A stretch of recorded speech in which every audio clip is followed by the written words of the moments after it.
Welcome to the Home Services Home Show, where you learn everything you need to, and a whole lot you don't. more than you don't than you do. Probably, I don't know. We'll let people decide that. But this is episode number 63. Thank you for joining. And honestly, we haven't had an episode like this in a long time. But we are just going to go over listener, viewer, however people heard our podcast. We've got some great questions. Yeah, it was fun and refreshing to see the questions. Yes, this is what we love. And I know everybody who owns a home, they have questions about many things. Mm-hmm. And I've said it before, if we don't know the answer, We'll find out. we will find out. But we're pushing 45, 50 years Yep. of experience between the two of us. We've been around this a long time. We've been around HVAC, insulation, roofing, the gutters, siding, windows, Right. you name it. We've done a lot of it for a lot of years. Electrical. I know some stuff about it, but I know to stay away. yeah, I'd burn a house down. So we don't do we're, that. we're not going to be electrical experts. Not an electrical expert, but plumbing, not so much. But we know how to slope gutters, and plumbing needs to be sloped. So That is we call it gutter pitch, right? yeah. First question we got here, about 4 days ago, Yep. is about bath fans. Because Beautiful. we talked about bath fans. Last time. Yep, and it was actually about calculating the size or strength of the bath fan you need based on the square footage of your bathroom. I'm going to refer to the less dumber of the two of us to do that math. Not say you're smart, friend. Slower, I friend. didn't say smart. I said less slow. Less slow. Got it. So I love the question, right? And it brings up sometimes we can overcomplicate things in home services. But this is a good question because I think the principle that Kishgami, if that's his name or male or female, whatever, asked the question. And the answer is typically for a bath fan, you want to have 1 CFM for 1 square foot of the room. Now in this question, they asked, we have a 5x8 bathroom. 40 square feet. So technically you'd want a fan that's you need at least a 40 CFM fan.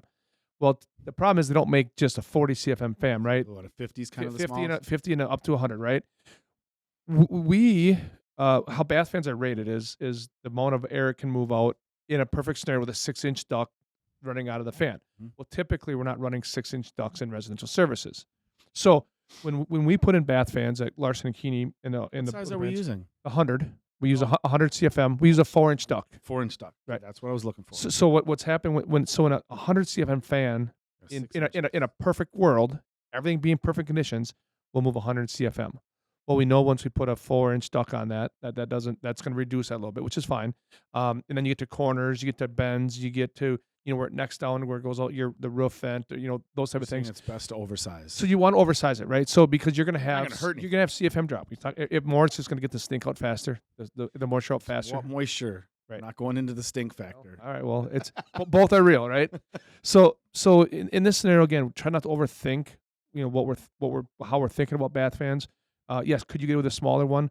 But you're saving pennies on the dollar. You're saving a couple pennies. The price isn't not much of a difference. To go from 50 to the real price is the install. It's the installation factor. Correct. It's the electrician if needed. It's the professional to come in and install. It's coming through the roof. Yeah. It's all that stuff. The actual bath fan itself isn't super expensive, and to size up or down, you might be talking $50. Yeah, you're not going to hurt anything by being a little bit hot, a little bit heavier. You'd be better off just putting the 100 CFN in almost every time. Yeah, well, that's what we do almost every single time because we know that in nearly every circumstance, it's the right thing for the person's house, and it works out good. So if you have a big bathroom, 100 is going to work. If you have a smaller bathroom, the 100 is going to work just fine. And it's going to be such an improvement from your old bath fan. You're going to be like, holy cow, this is amazing. Yep. So that's the long and short of it is the calculations 1 CFM per square foot. However, based on the 6-inch duct, which nobody uses. No one uses. You ever seen a 6-inch hole? Like it's that big. 4 inches. 4 inches. All anybody's going to use. It's sufficient. Insulated flex duct, so it works out really good. So again, there's a math behind it, but just there is 100 CFM. But I would say that math is more going to be to let you know if you need two. Two, correct. Not one. If you need one, you're saying size up. Right. Yes. 100 CFM. Yeah, we think about that's a pretty big bathroom. 100 square feet is a pretty big bathroom. Yeah. So bottom line is every time we do it, we're using 100 CFM. Yep. Correct. Every time. Yep. But there are cases if you do have a really big bathroom, you might need I two. need two. And sometimes they'll put one in the shower area, and then maybe one into the maybe where the if it runs into a closet, Well, a lot of people have a separate sink spot area. for the stool Correct. for your actual toilet. Yep. And if that shuts, that's probably going to have its own. Correct. That's for the stink factor. Correct. The stink factor, not the moisture factor. And you're going to want one right by the shower or the tub, pretty much. Taking the moisture. So anyway, so great question. We love it. That'll certainly go in our giveaway question, right? One CFM per square foot. Yep. That's the technical answer. However, size up. Not going to hurt to size up. That was weird. Was a little snort. I like it. That was weird. It was like a buck snort. Yeah. Was I thinking about hunting? Probably. It's almost that time. Oh boy. Oh boy. Okay, where was I? Got me thinking about hunting. Huh. So I mean, if that answers your question, I hope it does. If not, reach back out, Ian or Chase. We'll certainly get that. Size up, but the calculation is basically to let you know if you need more than one. Correct. So, now next we got a couple questions on insurance for roofing, and we've talked a lot about this simply because it's changing so much. And insurance companies have just gotten to this point where they're not making it as easy. Bottom line is they've been losing money. Yeah, what's happening? Insurance companies is just like Vegas. They don't lose money. They don't ever. lose. Yeah, I mean, they may temporarily, yeah, but in the long run, they're not. Gambling degenerate. You've kind of gotten me looking at the plus and the minus and the spread and all this stuff, and it's amazing when the over under is 150 and a half, right? And they score 150. Yeah, or 151. How does that happen? How? Right. Think about an NBA game. Amazing. When the numbers are 230s, 234 and a half, and it ends up at 235. Like, that's crazy. With a shot at the end of the game to get it there. Just enough for someone to lose. Right. Or win if you're another side. I have to think that they've got AI game generating programs that probably run the game a million different times based off of all of these factors. Right. They're in the business of making money. Yeah. So is the insurance company. And yeah. Well, I mean, honestly, the insurance company has to make money. Correct. Right? Otherwise, they won't have money to pay people out. Right. And so, but since that has been changing so much, so it's Frankel or Frank. We're just gonna call Frank. It says my roofing company assured me that I would only have to pay my deductible. They promised and they wrote it. But what if my insurance gives me less? All right. That is a loaded question. So that is probably one of the most asked questions. That's what everybody's going to wonder, right? Because that is what a storm restoration roofing company is going to do. Mm-hmm. You're only going to pay your deductible, period, end of story. In the past, that worked almost every time. Mm-hmm. If you had hail damage, they're going to get it replaced. All you pay is your deductible, and we'll get your roof taken care of for you. Back when deductibles were what, 500 or 1,000? 500, 1,000 was very normal. Yep. Now a lot of the deductibles have gone to a percentage of the value of one, the 2 home. or 3. Yep. 2 or 3% of the home value. Well, I mean, an average home where we live here is going to be, I would say, an average home in Dane County is probably pushing $400,000 or $500,000. Probably $500,000. So now take 2%. So deductibles $10,000. $10,000. That's not fictitious. That is a fact. 1.5% I've seen. I've seen places down in Texas that were 3%. 3%. Because they just get hit and hit and hit and hit. So the deductible is going to be a lot higher, and a lot of them have done away with supplementing. Well, not the supplementing, but the depreciation, the recoverable depreciation. So if storm company comes out, they say, we're going to get your roof replaced. All you're going to pay is your deductible. All right. Insurance claim gets filed. Insurance adjuster comes out, says, yep, you definitely have hail damage. We're going to replace your entire roof. You're going to get paperwork. So to this person who asked this question, if you haven't seen your paperwork, I would just request that you see your paperwork. It's possible that they sent it right to the contractor. I don't really know. Typically, the homeowner gets it. Mm-hmm. But what it's going to show you is these are hypotheticals. You got a 25 square roof, and they're deeming it to be 10 years old, which would be half the life expectancy. So they're going to say, okay, your roof is depreciated by 50%. So it would cost you, say, $20,000 to replace your 25 square roof. We're going to depreciate it by 50%. So we're going to give you $10,000. Now team up your 1% deductible. We'll say you got a 1% deductible. 1 to 1.5 has been more commonly what I've seen here in our area. So let's say you got a $5,000 deductible. You're going to get 10 grand, but you got to pay 5. So technically you're getting $5,000. Right. Now, if you don't have recoverable depreciation, which would be the other $10,000 for that roof. So what that is it says, once you do the roof and you can show us you did the roof, we will give you the other part of your money minus your deductible. Yep.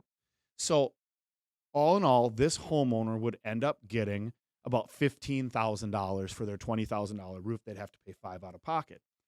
But what we've seen happening is people's insurance policies are changing, and the only way they're being notified is by a letter from their insurance company. So if you get a letter from your insurance company, open it. You might know it's not a bill, open it, because policies are changing, and all they have to do is notify you. So if the recoverable depreciation is gone on that roof, now all they're going to get is $5,000 for a $20,000 roof. Doesn't really help anybody. Here's what scares me about when contractors say, we'll do it for deductible. You lose as a homeowner all power and all control of your project. Yeah, you don't know what because you know what you're going to get. So let's say the contractor had really good intention. They said, hey, we're going to do this. We're going to do this roof for you. All of a sudden they say, well, you're not getting as much money, so we got to skimp on this, we got to skimp on that, we got to not do this, not do that. That's scary to me as a homeowner, right? I don't. That's exactly what will happen. I don't love the practice of it. I think it's kind of shady. Yeah. But it's real life, right? It's something that we would never. We're never going to say that, right? So I guess to cover yourself, what you need to do is ask. First of all, if the contractor, if it's going to cost $20,000 to do your roof, and the insurance company comes back and says, well, there's no recoverable depreciation, and they have a $5,000 deductible, like they're getting $5,000. They can't do that roof. They're not going to be able to do that roof. No. They're just going to come back to you and say, we can't do it. Right. They're not going to just do it and make you pay. I wouldn't think. But you need to stay informed and have that in paperwork from the insurance company. And if you don't know how to read it and they're not helpful, reach out to us. Right. We've read a lot of them, a lot of these. So. But that's the biggest problem, is the recoverable depreciation going away. Here's what you should do as a homeowner, and I think this is the best way to do it. Get your estimate for your roof. Have the roofer tell you what they're going to do, how they're going to do it, and what they're going to use, and have them give you a price. And if you want a couple estimates, cool, do that. Have roofer A, B, and C give you those things. What they're going to do, how they're going to do it, the products they're going to use, and what their price is.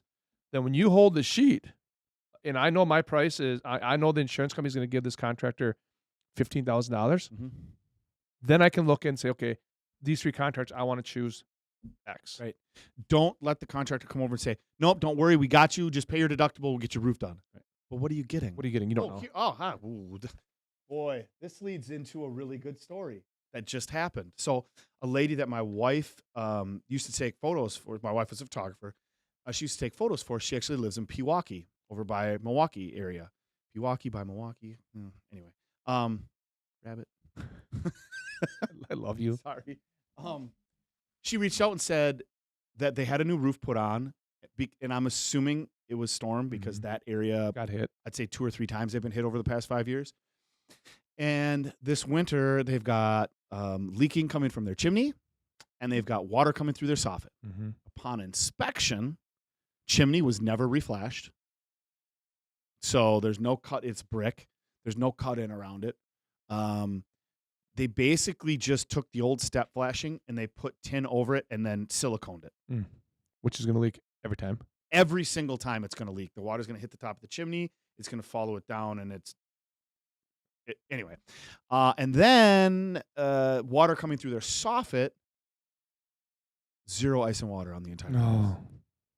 And you don't know this until you have a problem. So when somebody comes over, a storm restoration roofing company comes over and says, we're going to get it done for the insurance money, say, hold on. Right. I want to know how you're going to do my roof, what you're going to put on it, and where it's going to go. And I don't want those products to be based off of what my insurance company is going to give you. Correct. Because that's what happens. That's what happens. All you're agreeing to have them do is tear the old roof off, put a new roof on, and all you pay is your deductible. And you don't know anything that's going on with it. If they only get $16,000, but it really would normally cost $20,000, and they're still going to do it, they're going to cut something out. They have to cut corners. They don't file 501c3. They're not doing it because they're a non-for-profit. Yeah, they're not going to lose money. Not lose money. So Is that shady by the contractor? Yes. But also the homeowner has some due diligence to do. 100%. There's Just get a there's price for the roof responsibility. so you know what you're getting, where it's going, and then have them explain to you all of those things before you allow them to do your roof. Right. Now, for these people down there, it's an 812 pitch. Legally, You in don't the need- state of Wisconsin, you don't legally, by code, have to have ice and water on that. Right. But we know that if you don't have ice and water on that, and you have gutters on your house, I mean, the gutters are going to build ice and it's going to leak. So who knows what other problems that's causing right now. Mm. But we already actually had somebody over to look at it. And I don't really think there's anything that can be done besides tearing it off and starting over. Yeah. That And sucks. it's a shame because the people thought they were getting it done right. Right. And that's what scares me when it sounds, what Grandpa always say, if it sounds too good to be true, It is. it is.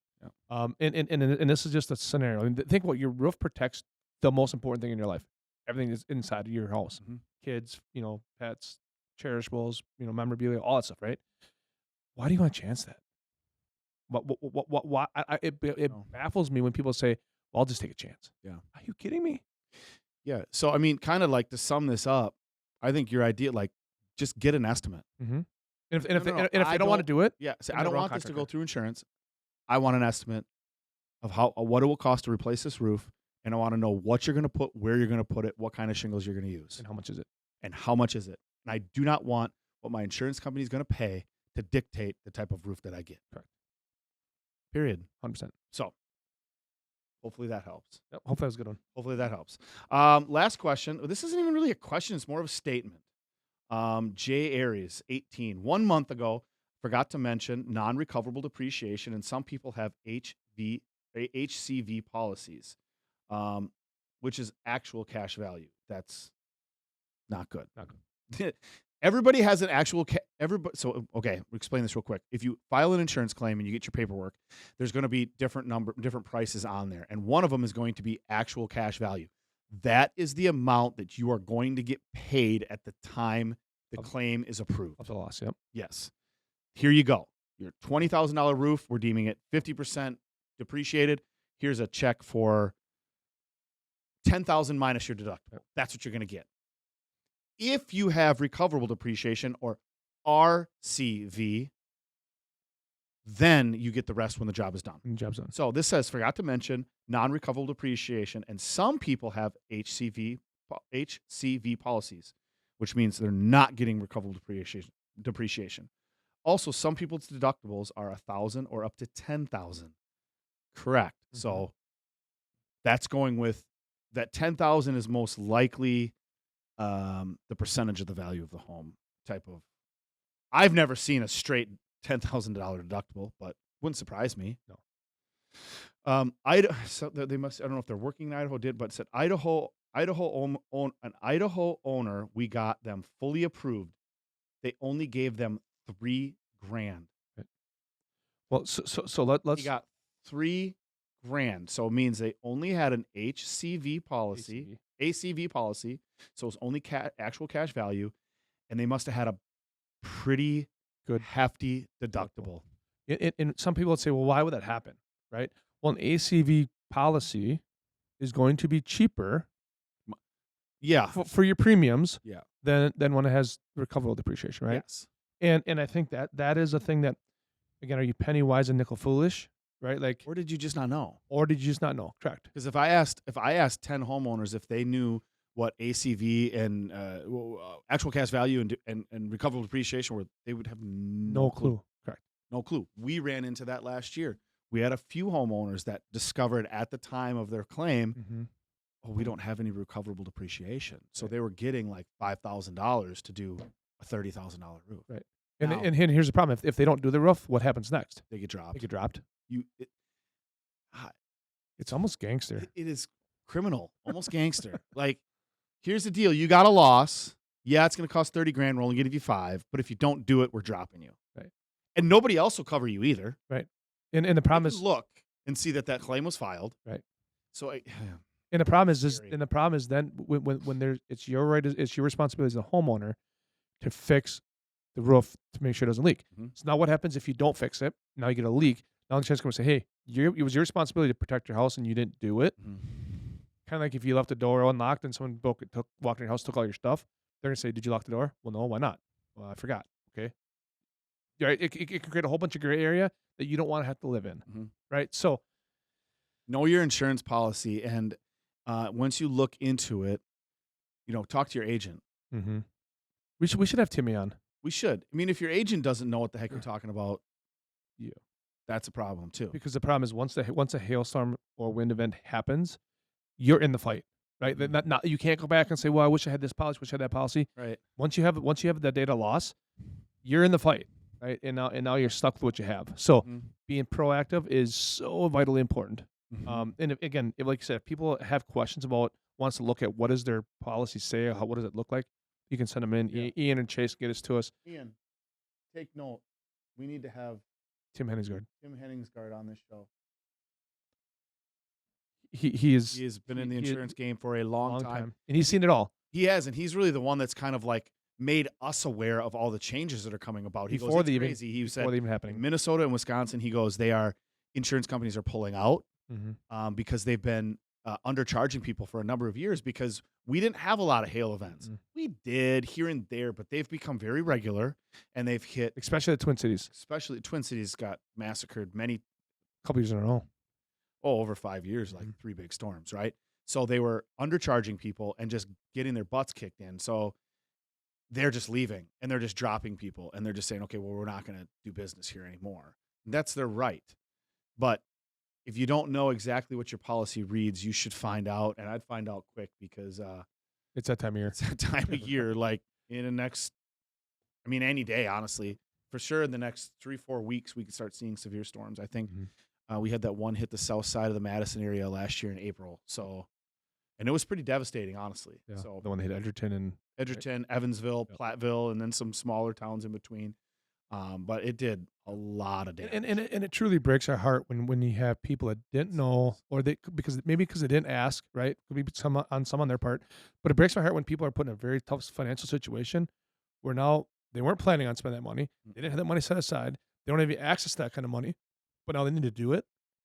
And then what really happens is then people start getting taken advantage of, trying to find an easy answer, and that's when people get taken advantage of. Like our friends in Pewaukee who then discovered that their chimney wasn't reflashed and there's no ice and water on their house and they've got leaking through the soffit and their chimney's leaking. And you and call the roofer, their and roof is brand new. they call I the mean, roofer, and it's gone. Listen, a lot of times we could do a restore on that, fix the chimney area, but with no ice and water on the house, like you're going to end up tearing up more shingles than it's even worth it. And at that point, like Right. it is Well, and how do we put our name on it, knowing that it is absolutely not done the right way? 100%. So, that's an unfortunate situation. So, but I will say one thing that did warm my heart during the storm was we had quite a few people who had just done an ultimate roofing solution with us within the past year or two.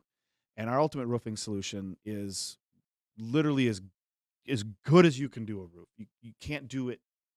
Really can't do it. You can't do it any better or with any better materials. No, Not possible. and we also choose to use Class 4 impact rated shingles, Armor Shield shingles, in fact, which are the only ones that have the SBS rubberized membrane on them.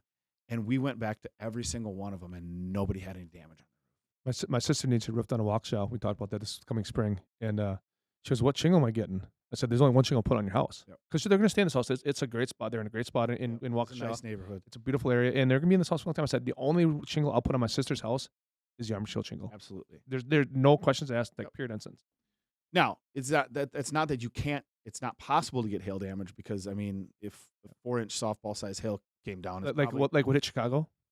Yeah, That's south side of Chicago. that was that big. That was ridiculous. Yeah, it was like record setting. Like that's actually probably gonna break decking. Right. But your 2.5-inch hail, which is what they had, it didn't do anything to the roof.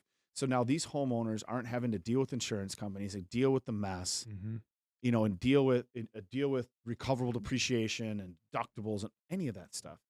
They're good. That ultimate roofing solution did it for them. It did it for them, and they were so happy with it. So, Great questions. These are this awesome was fun. We sat down today, and this was on the table from Ian. I'm like, this is the stuff we love. this is what we love to do. Love answering questions and helping people. And we can only talk about our roofs and gutters and And insulation so much. I've done a radio show for like, I don't even know.